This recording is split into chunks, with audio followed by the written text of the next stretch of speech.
Okay, let's unpack this. In our, increasingly connected world, the digital landscape feels less like a network and maybe more like a constant evolving battleground. That's a good way to put it. Every single day, it seems we're just bombarded with news of new threats, new vulnerabilities, these sophisticated attacks, and honestly, it can feel incredibly hard to keep up. It really can. Overwhelming sometimes. Yeah, you might even feel like you need some kind of secret decoder ring just to understand what's truly happening behind the headlines. Right. So, our mission with this deep dive is really to cut through that noise, to take a stack of, well, comprehensive reports and expert discussions and pull out the most important, actionable insights for you. Making sense of the chaos. Exactly. We're going to explore the real state of digital security, and we'll have a particular focus on the unique and often kind of surprising role of social media platforms like Twitter. Ah, yes. The Uh, Twitter dementia. That's fascinating. It really is. We've pulled together a truly interesting stack of sources for you today. There's a comprehensive 2025 cybersecurity threat report from OpenText, some academic papers diving deep into cyber threat intelligence gathered from Twitter, and even dark web monitoring. Serious stuff. Plus, we've got insights from a 2022 Twitter Spaces conversation. It featured some incredibly insightful cybersecurity figures. So our goal, as always, is to connect these diverse insights, making what seems complex really accessible and relevant to you.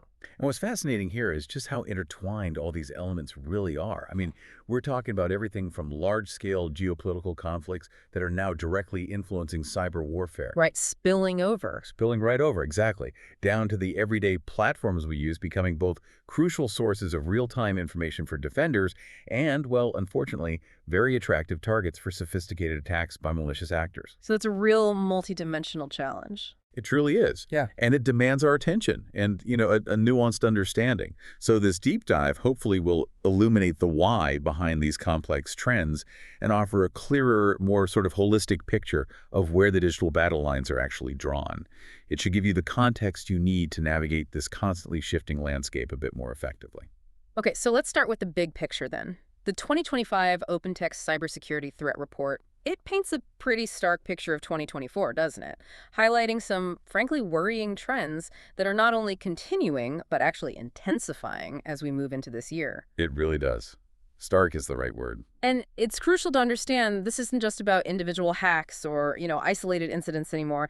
It feels like it's about a fundamental shifting global dynamic that impacts everyone, from the largest multinational corporations and critical infrastructure right down to small businesses and even individual users like you and me. That's a crucial point. The report's forward really sets that tone. It identifies several key trends from 2024 that carry significant, even alarming implications for 2025. Okay, what are they? Well, first, we're seeing rapidly advancing AI capabilities. And these are enabling ever more sophisticated attacker tactics. Think of it like an escalating arms race, right? Yeah. AI is fueling both sides, but it's making the offensive side incredibly efficient at crafting new threats. So AI is making the bad guys smarter, faster. In a nutshell, yes. Second, and this is a really significant shift, mainland Europe has unfortunately emerged as one of the riskiest regions in the world. Wow. Why is that? It's not because of some intrinsic vulnerability, but directly because geopolitical conflicts are spilling, quite violently actually, into cyberspace. The digital front lines of ongoing wars are extending far beyond physical borders. They're impacting real businesses, government institutions, even everyday citizens across the continent. That's unsettling. It is. Yeah. Third, while we did see some notable law enforcement successes last year, like the widely publicized takedown of the Lockbit ransomware group's servers back in February 2024. I remember that. It seemed like a big win. It was a win. But these victories are often, regrettably, kind of muted in their long-term impact. Why is that? Because the ransomware industry relies heavily on an affiliate-based model. Imagine a dark network of criminal franchises, right? The headquarters might get disrupted. Like Lockbit servers. Exactly. But the individual franchisees, these lower-level affiliates who actually carry out the attacks, they're designed to be resilient and decentralized. They can just shift allegiance to a new ransomware as a service operator, or even just rebrand themselves. The malicious operations continue almost uninterrupted. So whack-a-mole, basically. Pretty much. The leaders might lay low for a bit, but the infrastructure and, crucially, the motivation often remain. And finally, the lines between purely criminal and state-sponsored threats, they're blurring almost to the point of disappearing. Okay, that sounds complicated. It makes attribution, which is already incredibly difficult in cyberspace, extremely challenging. When you can't definitively say who is behind an attack, is it a nation-state, a financially motivated criminal group, or some kind of hybrid, it complicates everything. Defense strategies, international law enforcement, everything. Right, and you mentioned the geopolitical impact. Absolutely. The ongoing Russia-Ukraine war has, without a doubt, heavily influenced cyber attack patterns far beyond the immediate conflict zone. European businesses, government institutions, they've found themselves directly in the crosshairs of Russian-linked threat actors. Directly targeted. Directly. The EU Cybersecurity Agency reported a twofold rise in disruptive attacks. And a high-ranking EU official explicitly stated, quote, "This is part of the Russian war of aggression fought digitally across Europe. It's not a side effect. It's an intentional part of the conflict." Wow. And then you have pro-Russian hacktivist groups. They often operate with tacit or maybe even overt state encouragement.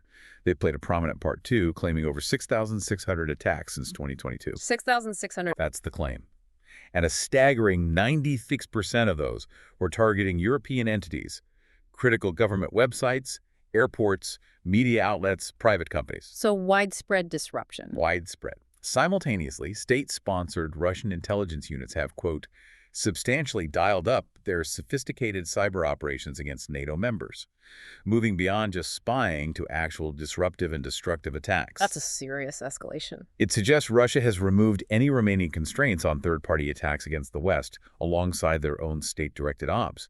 This convergence of state-sponsored and quasi-criminal activity makes Europe's cybersecurity situation particularly precarious. So how bad is it, comparatively? Well, the infection rate in Europe is now 3 to 4 times higher than in the U.S. That significantly shifts Europe into the more risky group, alongside places like South America, Asia, Africa, and the Middle East. Collectively, they see an average 7% infection rate. And the less risky regions. It's much lower. About 1.18% for North America, the UK, Japan, Australasia. This dramatic shift really underscores a profound change in the global cyber threat landscape. Okay, so that raises a worrying question then. What happens if, say, there's a perception of a U.S. policy shift, maybe under a new administration scaling back efforts against Russia in cyberspace, or maybe agencies like CISA shifting focus? Could that embolden these threat actors even more? That's exactly the concern the report touches on. It suggests this could make global cooperation, which is already critical for combating these transnational threats, even harder to maintain in 2025. Imagine a vacuum in the fight against ransomware and cyber espionage. That could lead to an even more aggressive and unconstrained environment. That's a lot to process. When you look at those geopolitical shifts, the blurring lines between state and criminal actors, what's the single most profound implication for, say, businesses and individuals just trying to protect themselves? It sounds like the rules of the game are fundamentally changing. They absolutely are. And what does this all mean for the specific types of threats we're seeing on the ground? Let's talk about malware and ransomware, because those numbers, I imagine, are telling a story all their own about where attackers are focusing and what's proving most successful for them. You're right. The rules are changing, and the profound implication really is that proactive layered defense becomes non-negotiable. The days of relying on just a single firewall or basic antivirus are long gone. Okay, so malware trends. What did 2024 look like? It was a particularly bad year for business PCs. The malware infection rate on those devices soared by more than 28% to nearly 2.4%. That's its highest point since 2020. Wow, over 28% increase. Yeah, consumers weren't spared either. Their rate edged up to just over 3%. But what's particularly concerning here is how dramatically the gap between consumer and business infection rates narrowed. What does that tell us? It indicates greater attacker success in undermining traditional user training efforts.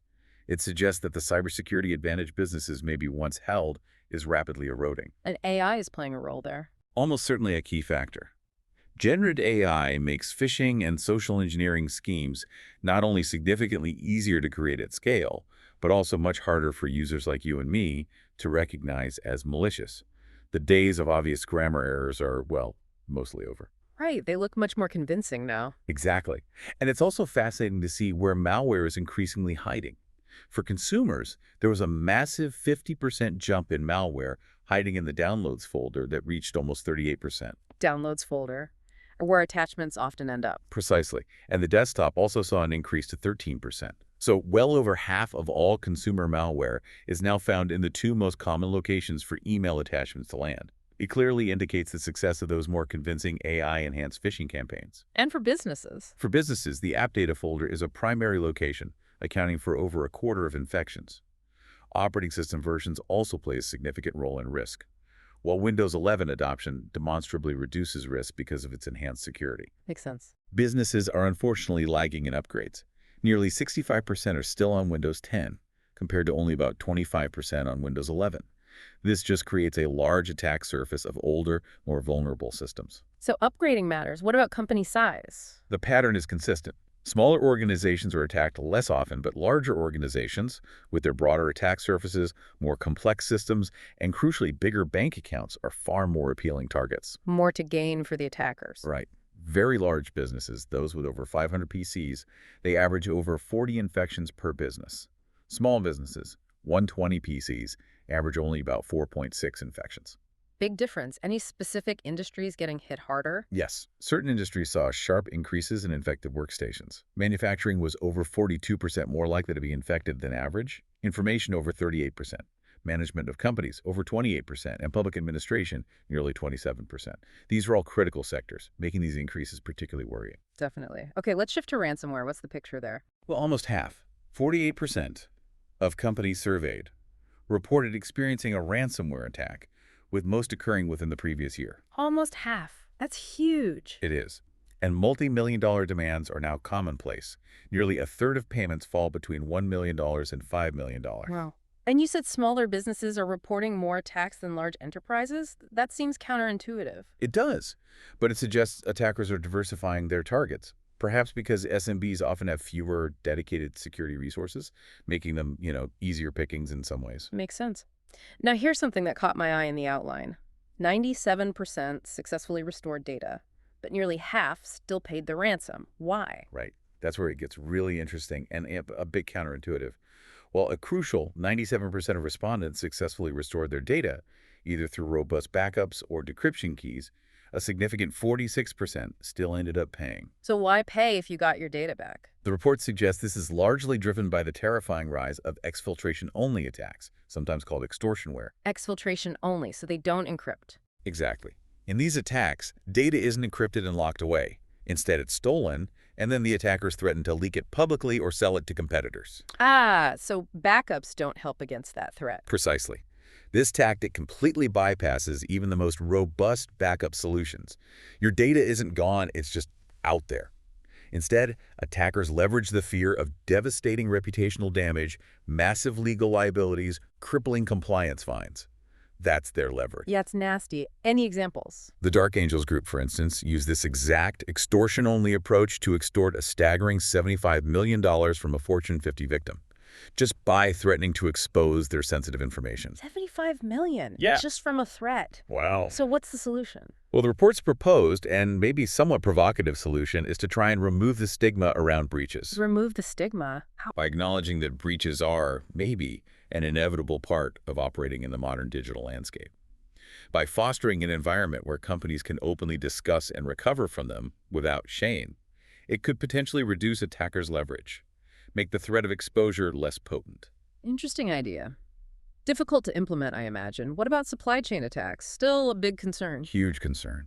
A staggering 91% of respondents expressed worry about this vector, and a shocking 62% of ransomware attacks in the previous year originated from software supply chain partners. Over 60%. Yeah, it highlights the deep interconnectedness of modern digital ecosystems and the need for organizations to look way beyond their own perimeters. And are these super sophisticated attacks? Often, no. That's the frustrating part.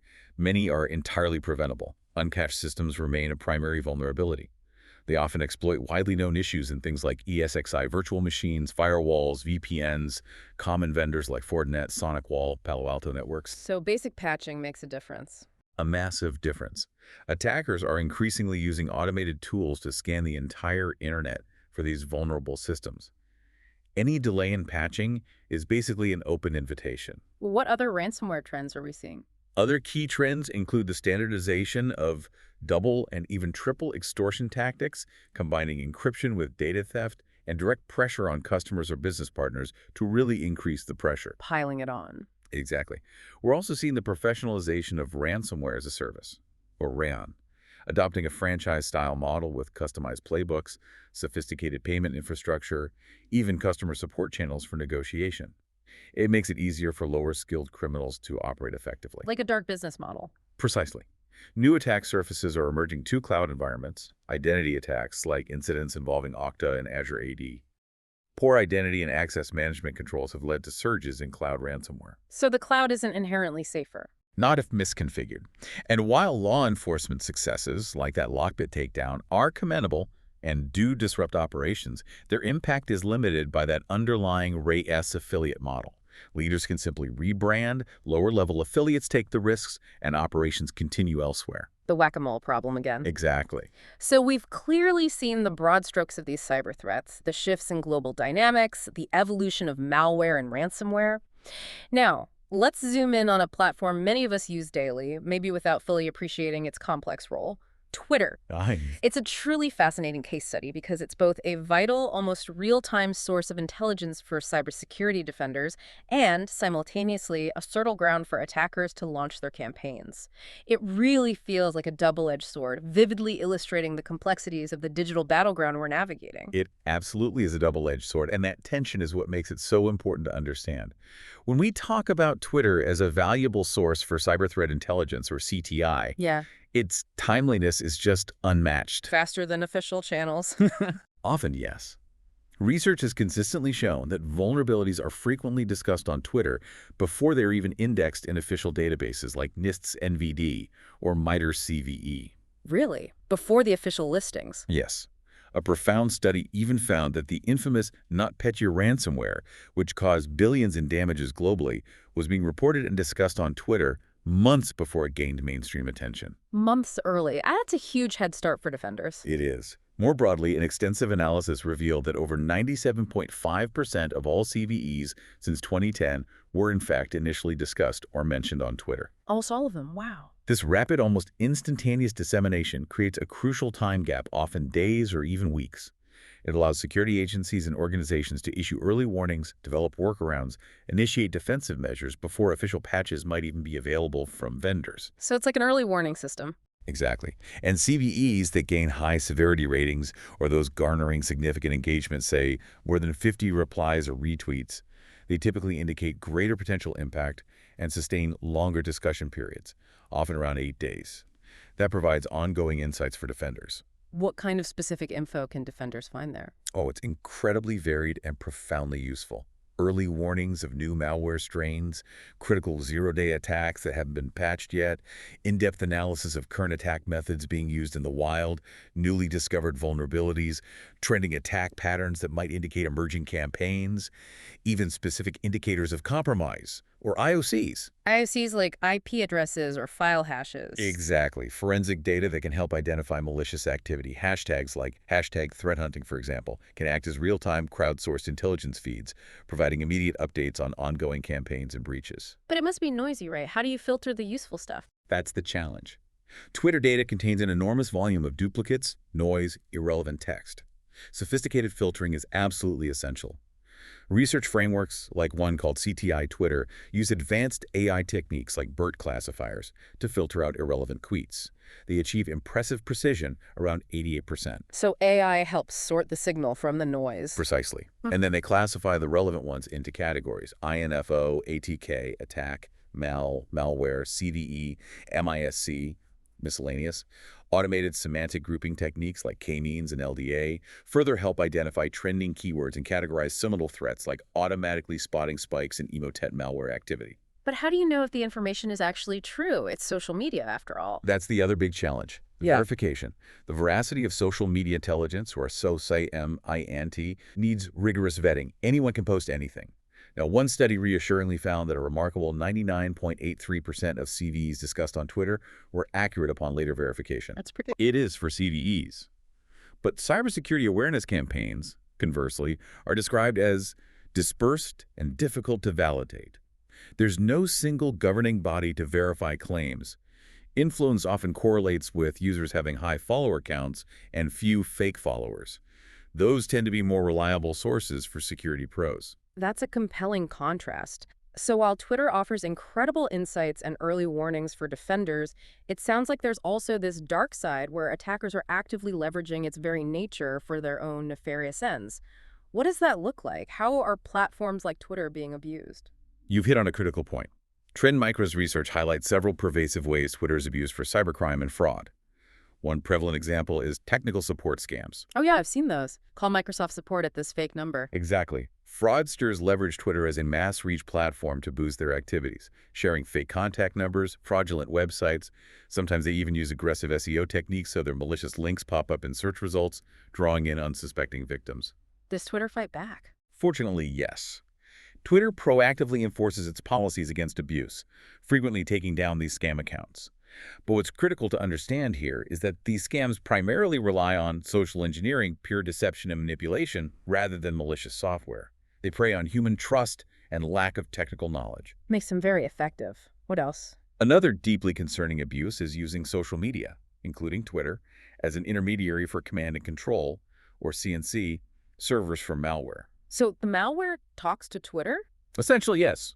The malware is cleverly coded to connect to these social media platforms, often through seemingly innocuous accounts, to receive instructions directly from the attackers, the bot herders. Any examples? The Anubis Android banking malware uses fake Twitter accounts for its controllers to pass CNC info to infected Android devices. Fake Spy and Elix malware also abuse social media for CNC. Attackers strategically choose platforms popular in their target countries to blend in. Hiding in plain sight. Exactly. And they often obfuscate their actual CNC servers behind legitimate public DNS services like Google's to evade detection. Clever. And insidious. It is. Even more subtly, attackers are using Twitter for steganography and data exfiltration. Steganography. Hiding things in images. Precisely. Hiding malware routines, configurations, or attacker-owned domains within seemingly harmless images posted directly on Twitter. Imagine a data-stealing malware on your system connecting to a specific Twitter account, downloading an image. Like a cat picture. Could be anything. Then it parses hidden HTML tags or other embedded data within that image, extracting secret commands for CNC, instructions to take screenshots, or even to directly steal sensitive data. It's incredibly stealthy, bypassing many traditional network security measures. Wow, that's James Bond level stuff. It feels like it sometimes. And of course, we cannot overlook the rapidly evolving landscape of disinformation campaigns. The advent of generative AI is now enabling the creation of self-improving phishing bots. Self-improving bot. Yes, bots that can automate all 5 phases of phishing emails.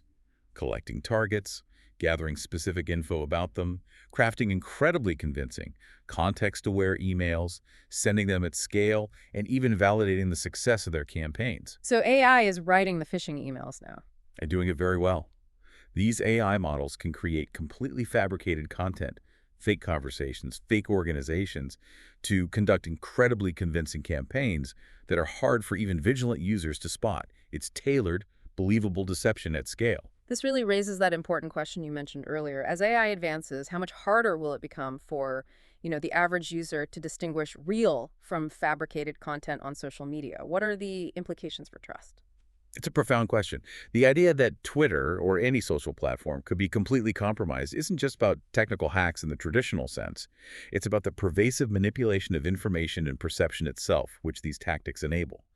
The mechanisms for that level of insidious influence, where reality becomes indistinguishable from fabrication, they are clearly present and growing. That concept of widespread manipulation, the blurring of lines between real and fake, it's deeply unsettling. It really echoes the concerns many have about the integrity of information on platforms we rely on. And this discussion brings us to an even deeper, more hidden layer of the internet. Beyond the surface, there's that whole other realm where much of this cybercrime is brewed, traded, planned, the dark web. Right, the underbelly. Many of us have heard about it, maybe in hushed tones, but what exactly is it? How does it differ from the deep web, which we also hear about, and how does it fit into this intricate threat landscape? It's a crucial, albeit shadowy, part of the ecosystem. And yeah, understanding the distinctions is key. We often hear deep web and dark web used interchangeably, but they're different. The deep web is simply any internet content not indexed by standard search engines like Google. So most of the internet, technically, like Right. my online banking. Exactly. Password-protected sites, encrypted content, private social media profiles, databases. It contains both legitimate stuff, your banking portal, cloud storage, and illicit content. The dark web, on the other hand, is a subset of the deep web. It specifically requires special software, like Tor the Onion Router, for access. Onion routing, layers of encryption. Precisely. Tor ensures anonymity for users and service providers by routing traffic through multiple encrypted layers. It's a deliberate hiding place, predominantly used for underground forums, illicit marketplaces, stolen data, drugs, malware kits, and other activities where anonymity is paramount. So monitoring it must be incredibly difficult. It presents significant, almost unique challenges. It's inherently hard to measure its true size and activity because many sites are under constant pressure from law enforcement or competitors, making them incredibly short-lived. They pop up and disappear. Exactly. Yeah. Study found over 87% of dark websites don't link to others. They're like isolated, short-lived silos, not an interconnected web like the surface internet. Gaining access often requires more than just knowing the address. You might need specific logins, you have to build a reputation, actively participate, maybe even buy credits or invitations. And language barriers, too. Definitely. Information is exchanged in tons of languages, needing sophisticated machine translation for comprehensive analysis. So how do defenders get intelligence from there? That's where automated systems like Black Widow come in. It's a modular system designed to automatically find cybersecurity intelligence, things like new zero-day exploits being traded, massive troves of stolen login info, botnets for hire. How does it work? AI again. Yep. It uses a Docker-based microservice architecture, combining pre-existing and customized machine learning tools. It fuses all the collected data into a single analytics framework, letting security analysts search and explore interactively, visualizing connections and trends. Pretty powerful. Has it found much? As an example, Black Widow successfully collected years of relevant information from 7 popular deep and dark web services within just 2 days, across English, French, and Russian. It also found direct links to massive leaked datasets, like 500,000 Yahoo accounts from a 2014 hack, accessible for free on these forums. Free access to 500,000 accounts. Wow. Any key trends from that monitoring? A really interesting insight was that the topic of leaks increased roughly tenfold on dark web forums back in 2017. It significantly outpaced other topics like exploits, DDoS attacks, botnets. Tenfold increase in talk about leaks. Yeah, and this directly reflects that broader trend towards data exfiltration and extortionware that we talked about from the OpenText report. It reinforces how activities and discussions on the dark web directly influence the global threat landscape. It's really where a lot of the action begins before it hits the surface web. That's a fascinating look into the technical challenges. But behind all these technical layers, there are real people, the hackers themselves, right? With their own motivations, cultures, even humor.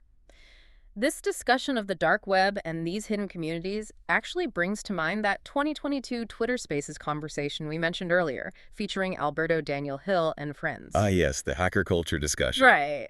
Well, it wasn't about Twitter being compromised in the technical breach sense. The conversation definitely illuminated the mindset and capabilities of individuals who might exploit platforms like Twitter in the ways we've discussed, or operate within these hidden corners.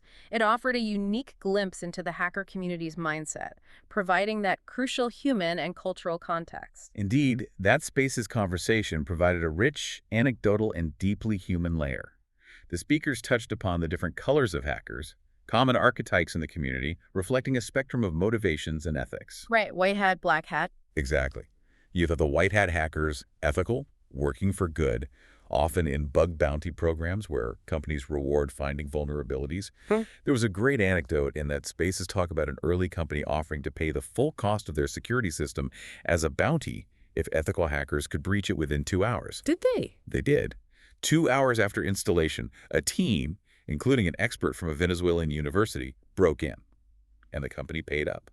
It highlights the foundational role of ethical hacking in strengthening defenses. That's amazing. Then the black hats? Of course, black hat hackers perform nefarious activities, financial gain, espionage, disruption, and in between, the gray hat hackers, operating in that morally ambiguous space, may be finding vulnerabilities without permission, but then disclosing them publicly or offering fixes, sometimes for a fee. And they mentioned team colors too, red, blue. Yes, the conversation clarified the structured nature of modern cybersecurity operations. Red team simulates attacks, blue team defends and fixes, and purple team is a strategic merger, like Mitery, working collaboratively.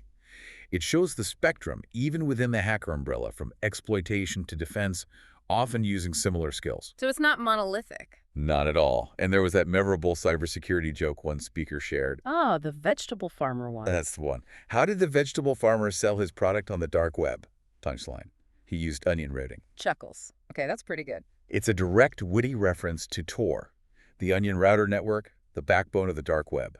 It's a clever way to reinforce how it operates and the distinct culture within it. And the whole context was an NFT project, Hacker 1337. Right, symbolizing elite hackers, 1337 being leet speak for elite.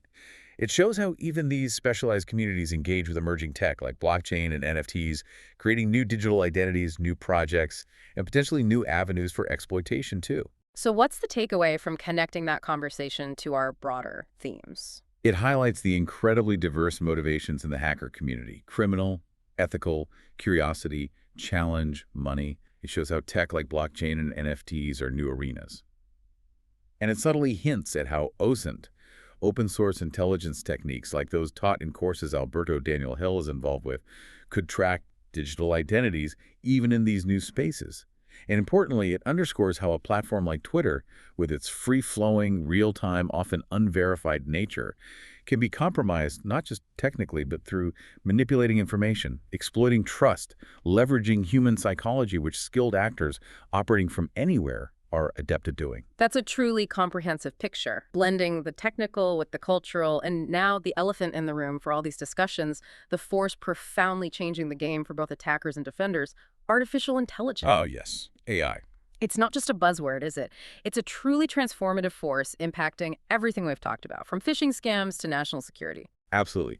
AI's dual role is undeniable and rapidly accelerating.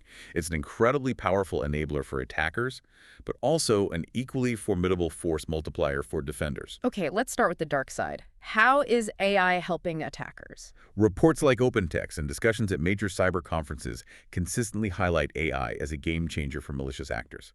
Generative AI makes sophisticated phishing and social engineering schemes significantly easier to create at scale and much harder for users to recognize. We touched on that earlier. Right. And large language models, LLMs, can now create those self-improving phishing bots that automate the entire attack cycle, finding targets, gathering info, crafting personalized emails, sending them, validating results. They can generate completely fabricated content, fake conversations, fake websites, incredibly convincing stuff. And voice scams, too. Yes. LLMs combined with sophisticated voice systems create powerful backends for real-time, interactive, voice-enabled cyber scams. A deep fake voice perfectly mimicking a CEO or a family member. Incredibly persuasive. We'd absolutely expect an escalation to fully AI-driven attack automation, conversational phishing bots, and even more convincing deepfake scams in 2025. Scary stuff. Are they attacking AI itself? They are. Yeah. Attackers are directly targeting AI platforms and devices. Malicious models can be designed to break security boundaries in AI-as-a-service platforms like Hugging Face or Replicate. What could they access? Private models, sensitive training data, even backdoor popular models for supply chain attacks that then propagate to countless users. Demonstrations have shown AI being attacked to bypass physical security, casino biometrics, facial recognition, retina scanners, or compromising embedded AI on security cameras, rendering surveillance useless. So turning the tech against itself. Exactly. Adversarial machine learning and AI jailbreaks are also becoming more common. Online communities share methods to bypass the ethical boundaries of AI assistance. LLMs are vulnerable to prompt injection attacks, remember Confused Pilot, manipulating Copilot with misinformation that persisted even after the source was deleted. It lets attackers subtly poison the information well. Okay, so that's the bad news. What about the good news? How is AI helping defenders? Thankfully, it's proving to be an equally formidable force multiplier for defenders. Often it's the only way to keep pace with the sheer scale of modern threats. In what ways? In threat detection and malware analysis, cutting-edge neural network LLMs can simulate human expert strategies. They can identify up to 67% of missed threats and infer the original behaviors of pack programs without time-consuming unpacking. LLMs are being used to identify sophisticated APT attack samples and generate precise YRR rules, those digital fingerprints for automated threat hunting. So faster, better detection. Yes. And in cyber threat intelligence, CTI, AI like BERT classifiers, is crucial for filtering security-relevant tweets, remember, reducing the dataset noise by almost 44%.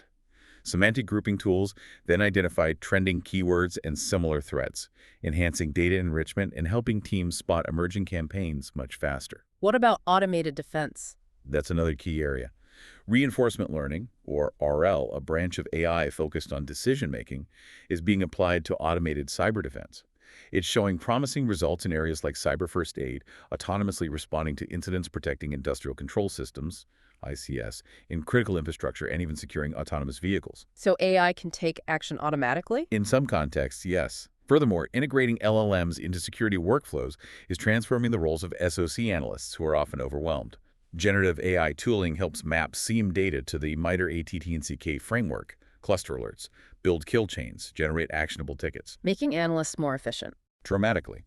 Microsoft's Security Response Center uses LLMs to improve vulnerability response, deriving info, predicting severity, generating root causes from complex crash dumps. Even honeypots, the decoys, are getting an AI upgrade. LLM-powered web honeypots can dynamically generate realistic responses, mimicking diverse web apps with just one prompt, engaging attackers more effectively. So AI is fighting AI, essentially. In many ways, yes, it's an ongoing arms race.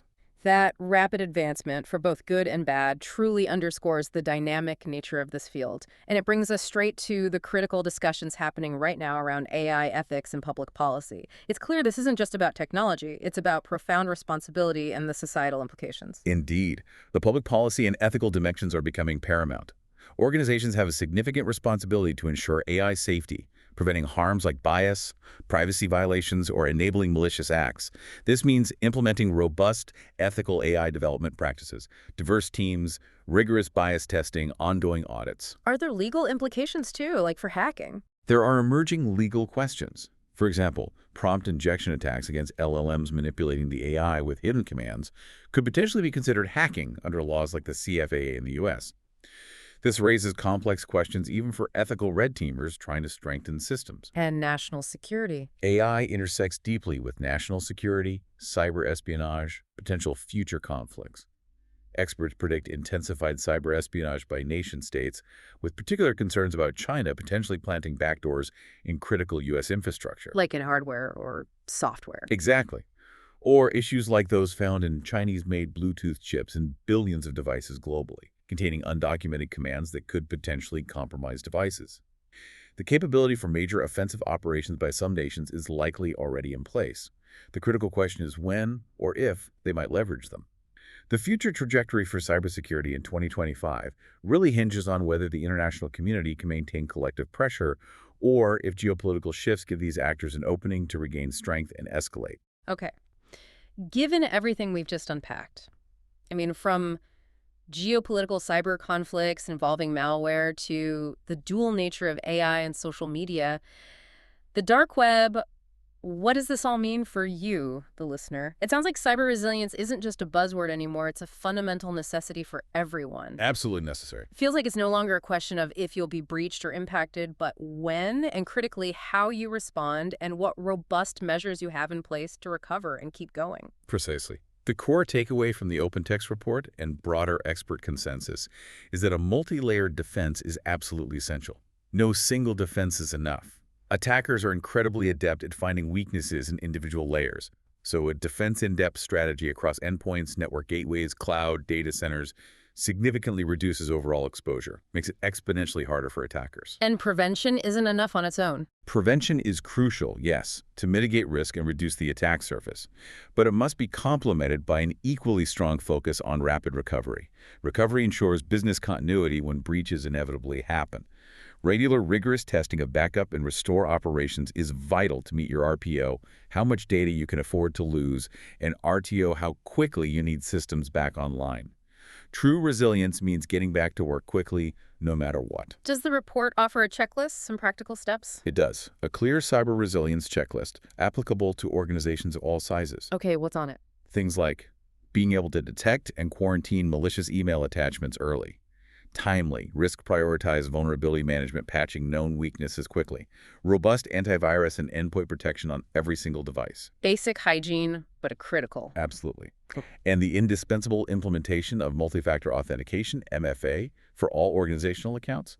That adds a critical layer against compromised credentials. What about partners and vendors? Supply chain security collaboration and audits with all software vendors and partners are non-negotiable, given that rising threat. For your most critical files and systems, frequent, immutable, and air-gapped backups. Immutable and air-gapped. Explain those quickly. Immutable means the backups can't be changed or deleted by attackers. Air-gapped means they are physically or logically isolated from your main network, making them immune to network-based ransomware. Got it. Essential for ransomware recovery. Crucial. Also, having a well-defined disaster recovery plan. This needs regular backup restore testing, plus tabletop exercises for key people to practice their roles during an incident. And this plan needs ongoing reevaluation to reflect current threats. And the human element. Training. Definitely. Frequent, comprehensive security awareness training for all employees, including updated guidance on the latest AI-powered phishing tactics, is more critical than ever. The human element is still the most common entry point. That's a lot for organizations to handle internally. It is. Which is why Managed Security Service Provider, or MSSP, offerings are growing rapidly. They provide outsourced monitoring, threat detection, incident response on subscription, helping businesses maintain protection without needing huge internal teams. So outsourcing is a viable option. For many, yes. Ultimately, as the report concludes, every organization, regardless of size, must take responsibility for its own protection. Comprehensive security is just non-negotiable now. These recommendations aren't aspirations. They're really a baseline for survival in the digital age. We've covered a massive amount of ground today, from the high-stakes world of state-sponsored attacks and ransomware to the intricate ways social media acts as both intelligence trove and scam vector. We've delved into the dark web, dissected the dual influence of AI, weapon, and shield. What you've gained today, hopefully, is not just facts, but crucial context, understanding why these trends matter deeply to you, whether you're a business leader, a curious individual, or just someone trying to stay informed and secure. And if we connect this to the bigger picture, it becomes abundantly clear, doesn't it? Cybersecurity is no longer just an IT department's concern. It's a fundamental aspect of operating in our modern society, impacting every facet of our lives and work. The digital battleground is everywhere, and everyone really has a role to play. A shared responsibility. Exactly. Right. Which raises, I think, an important question to leave folks with. Beyond the technical solutions and the checklists, how can we cultivate a culture of constant vigilance and adaptive learning, both individually and collectively, to truly stay ahead in this incredibly dynamic environment? Because ultimately, our digital resilience starts with informed awareness and that commitment to continuous adaptation. A truly powerful thought to leave you with. This deep dive has hopefully given you some invaluable insights and practical tools to help you be more informed, more aware, and ultimately, more secure. We hope you'll take these nuggets of knowledge and continue to explore the digital world with new eyes, always asking, always learning. Until next time, stay curious, and most importantly, stay secure.